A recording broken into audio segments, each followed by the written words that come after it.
Greetings of the day, class. This is Miss Tabissum, and today we are going to start a new topic of writing, that is, writing an autobiography. So, let's start. Writing an autobiography. So, let's see what an autobiography is. An autobiography is the life story of a human or non-human entity written in first person. It involves imagining what the life and experiences of that entity would be like. Difference between biography and autobiography. A biography is the history of the life of a person written by someone else. Example: Robert Southey's Life of Nelson, Boswell's Life of Johnson. So, biography is that type of writing where a person writes for someone else. Like here, as you can see, Robert Southey, he has written about Nelson Mandela. Next, you can see James Boswell, he has written about Johnson, a popular writer. An autobiography is the history of the life of a person written by himself. Example: The Story of My Experiments with Truth by Mahatma Gandhi. An autobiography by Jawaharlal Nehru. An autobiography has another name, that is Towards Freedom, and it was published in 1936. So, what is basically an autobiography? When a person writes about himself, that is autobiography. As you know that Mohandas Karamchand Gandhi, he has written The Story of My Experiments with Truth. In that book, he has written every details and minute thing about his own life experiences.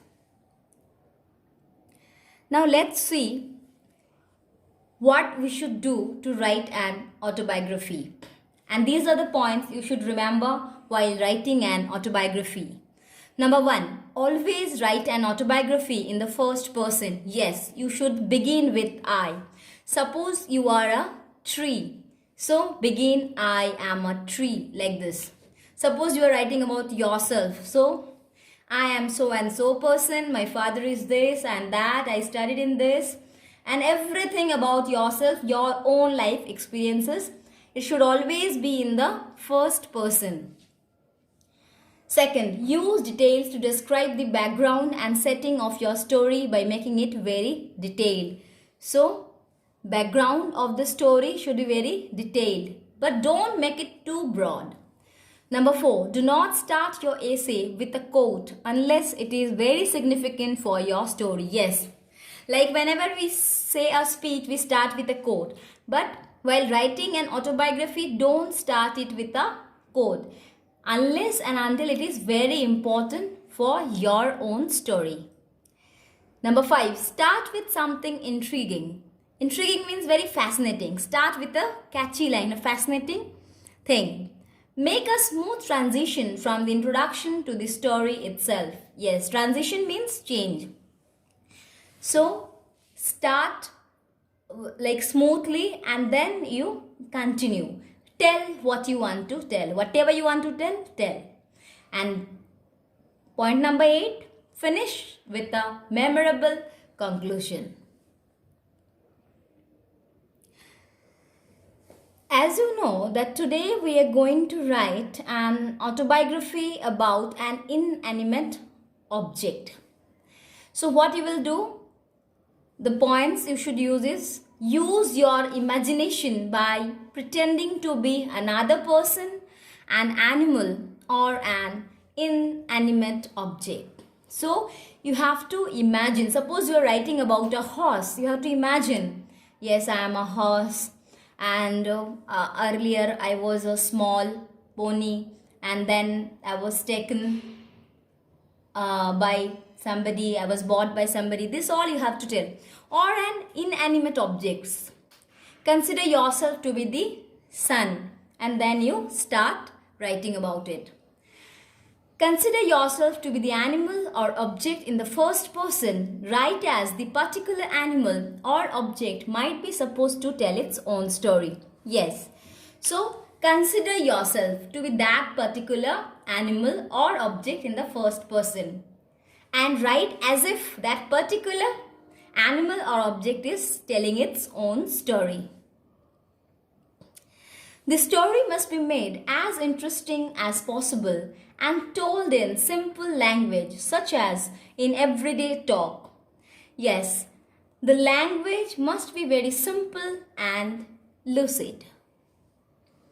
So let's start.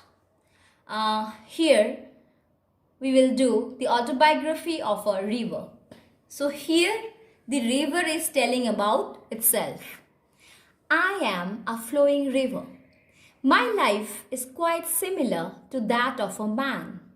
I am born in high mountains where coots and herons live.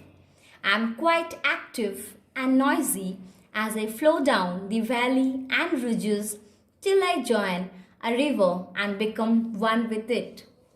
I also teach man many important lessons of life. I inspire man to move towards his goal. His path may be full of obstacles, but he must keep moving like me. I am the lifeline of all the life forms. All the civilizations in our world were born, grew, and developed on my bank. I not only make the planet Earth habitable, but also make it beautiful. I am invaluably useful for man, animals, and plants. I am the source of food, water, power generation, etc. Since man's life depends so much upon me, it is his bound duty to keep me in perfect health and pollution free. So class, you have seen how you have to write an autobiography, and as I have given you an example of the autobiography of a river, you have already seen how the river is telling its own story, that how it was born and then it flowed through the valleys and ridges, okay, and then how it is the source of even inspiration for human being, and it is the source of food, life, generation, and on the banks, the civilization they set up on the banks. So, and at last it has also said that the human beings, they should keep the river clean and pollution free. So, I think you have understood how to write an autobiography. Thank you. Have a good day.